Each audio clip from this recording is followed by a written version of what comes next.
Ukraine receives all promised Raven air defense systems. Signs point to more deliveries. January 08, 2026. This is a headline that signals a really high-stakes, rapid evolution in the air defense dynamics over there. It means systems are hitting the front line, faster than anyone expected. Before we get into the details, if you support deep, factual defense analysis, remember to subscribe to Defense Reports, your go-to source for timely, in-depth military and defense reports.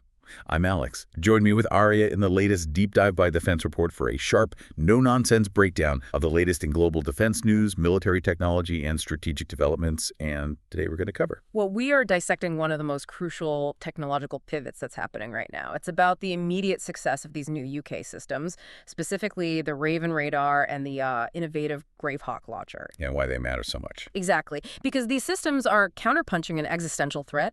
These massive asymmetric drone attacks that saw Ukraine potentially losing up to, and this number is just staggering, 10,000 UAS per month. 10,000. We're going to deep dive into how adapted Cold War missiles are finding new life in ground-based air defense, and what the chilling quantitative data behind Russia's Shahid campaigns tells us about the future of warfare for NATO. Okay, let's unpack this. Our source material points to a crucial technological moment, and it's all driven by battlefield urgency. This is really a deep dive on defense tech, rapid procurement, and how to field systems fast enough to counter cheap, high-volume threats. Right. And our mission today is to analyze the implications of these new UK systems against the backdrop of that relentless Shahed drone threat. This analysis will, I think, guide us toward understanding the necessary evolution of NATO's air defense architecture. Emphasizing speed and adaptability. Speed, adaptability, and the critical integration of emerging tech like AI into mission command. So let's jump right in. Section 1, the immediate impact. We have confirmation that all 13 British-funded Raven systems have been delivered. That's combat-ready right now. And the first production Gravehawks are promised very soon. Right, following the delivery of 2 prototypes. And this is fast aid that's getting right into the fight, and it's already, generating results. The Raven system is now combat-proven, operating in the highly contested airspace of southern Ukraine. And the reports coming back, they paint a picture of just incredibly challenging, decentralized warfare. They do. The crews operating these high-value missile launchers they are priority targets for the adversary the second they launch. So a shoot-and-scoot doctrine, but on steroids. Exactly, on steroids. It challenges the established thinking about how air defense works. Our sources emphasize this constant need for tactical agility. Careful camouflage, swift engagement, and then a prompt change of position immediately. The tactical proficiency is just undeniable. One Raven crew reported destroying 108 aerial targets. 108. And they ran out of space on the side of their vehicle for the kill markings. That number alone, for just one crew, speaks to the volume of targets they face and the effectiveness of the system. But the real insight here, and I think what makes this so important, is the innovation that actually created the Gravehawk. This wasn't some standard multi-year procurement program. Not at all. The Gravehawk is a phenomenal example of strategic adaptation. It was developed by Task Force Kindred, which is the UK's rapid innovation body, in less than 1.5 years. And the cost was, what, £6 million? It's surprisingly low, £6 million. That speed is astonishing, especially when you think about the typical timelines for these projects. So what did they actually build for that $6 million? They engineered a solution for a huge capability gap, and they do it using readily available stock. The key insight was just resourcefulness. Gravehawk adapts Ukraine's huge inventory of Soviet-era Vympel R-73 missiles. The AA-11 Archer in NATO terms, the air-to-air missile. The very same. So they took missiles that were originally designed to be fired from a fighter jet and figured out how to launch them from the ground. And these are not slow missiles. No, they have excellent capability. Mach 2.5 speed and a 20-mile or 32-kilometer range. They're now being used for immediate ground-based air defense. The system uses a passive infrared camera to find targets, which really helps with stealth. And the training was fast-tracked, too. It was. A crew of 5 operators was brought to the UK for bespoke training. This is the crucial lesson. You use adaptability and legacy stock to solve urgent problems now, rather than waiting years for a perfect, hyper-expensive system. And that urgency, it's driven by a threat landscape that is just unprecedented. Yeah, which brings us to the sheer volume of these air threats. This conflict has undeniably validated the use of cheap commercial drones. DJI quadcopters dropping grenades, things like that, deployed en masse. For both kinetic and psychological effects. They dominate the tactical picture. They do, but they are extremely vulnerable, especially to electronic warfare. Their average lifespan on the front line rarely exceeds a few days because they rely on commercial GPS and control links. And this is where that shocking statistic comes in. It is. Russia's strong EW capabilities are just dominant at that lowest tier. So Ukraine may be losing up to 10,000 UAS per month. 10,000 per month. That number, it just changes the entire calculus of the drone war, doesn't it? It absolutely does. Every few days, Ukraine loses more drones than many smaller NATO allies even have in their total inventory. It just brings home the dominance of the spectrum fight. But if we shift from those tactical losses to the strategic assault, we have to talk about the Iranian-made Shahed-136. Right. Russia uses these in mass-scale salvos. These are the larger loitering munitions or one-way attack drones, and they're aimed predominantly at critical infrastructure. Here's where it gets really interesting for me. The Shahed's threat isn't its speed. It isn't its high technology. No, it's the mass and its stealthiness, especially relative to older systems. The biggest challenge for Ukraine's legacy air defenses, particularly Soviet-era systems like the S-300, is just detecting and tracking these things. Because they were designed to shoot down fast jets. Exactly. Not these slow-flying, relatively small objects with a low radar signature. They just fly under the radar, quite literally.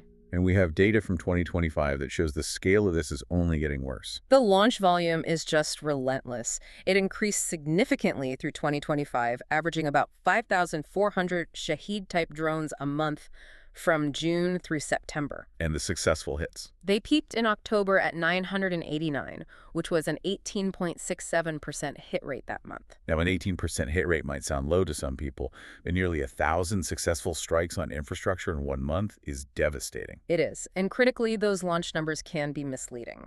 A significant percentage of those launches, somewhere between 58 and 62%, are actually decoys or variants designed to just soak up interceptors. So it's a saturation tactic. It's a calculated battle against saturation and low radar cross-section, designed to exhaust Ukraine's missile stocks and just overwhelm their systems. Which means you absolutely need a multi-layered, deep defense structure.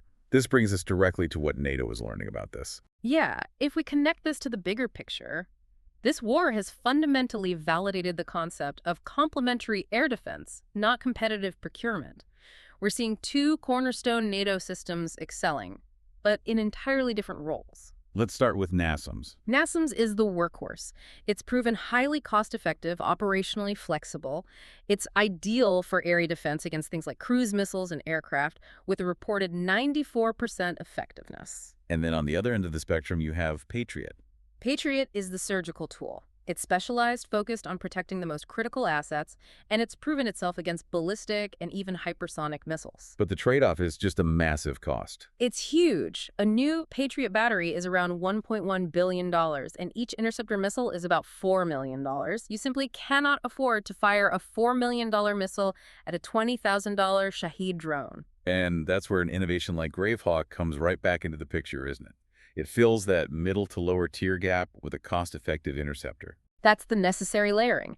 The lessons from Ukraine show you need this diverse arsenal where every layer protects the one above it. You save your most expensive interceptors for only the most difficult targets. The war has also exposed a pretty significant capability gap within NATO itself, hasn't it? Specifically with drones. Yes. Despite individual allies having advanced systems, NATO as a collective has too few drones for a high-intensity fight, and it would struggle severely to integrate the ones it does have in a contested EW environment like we're seeing. So we're seeing allies trying to fill that gap. Desperately. With proven, off-the-shelf tech, countries like Albania, Poland, and Romania are all moving to acquire the Turkish-made Bayraktar TB2. It reflects that immediate need for something that just works. And this is happening on the maritime front as well. Absolutely. The focus there is on anti-submarine warfare, which is a key priority with increased Russian submarine activity. Exercises like Dynamic Messenger are testing systems like the Austrian S-100 Camcopter, while the U.S. Navy's MQ-25 Stingray is being pushed for future support. The theme is urgent adaptation across all domains. That urgency, that need to field systems immediately, it forces us to address the other huge lesson from all this, NATO's own procurement flaws. This fight has brutally exposed the systemic problems in traditional Western defense acquisition. Especially the UK's longstanding tendency to, well, to overcomplicate things. The central flaw is what you'd call overspecification. It's this bureaucracy-driven desire for perfection that just results in paralysis. And the classic cautionary tale here is the UK's Watchkeeper drone program. It really is. It illustrates the strategic cost of slow bureaucracy perfectly. The drone was meant to replicate the successful Israeli Hermes 450, a proven battlefield asset. But that's not what happened. No. The Ministry of Defense, during procurement, piled on 2,000 additional system requirements. 2,000.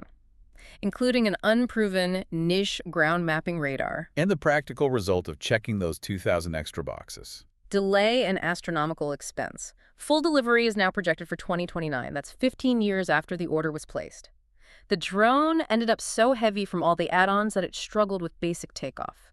It cost over £1.3 billion for just 54 units that saw little use before retirement. Compare that to £6 million in a year and a half for Gravehawk. It's a crucial paradox.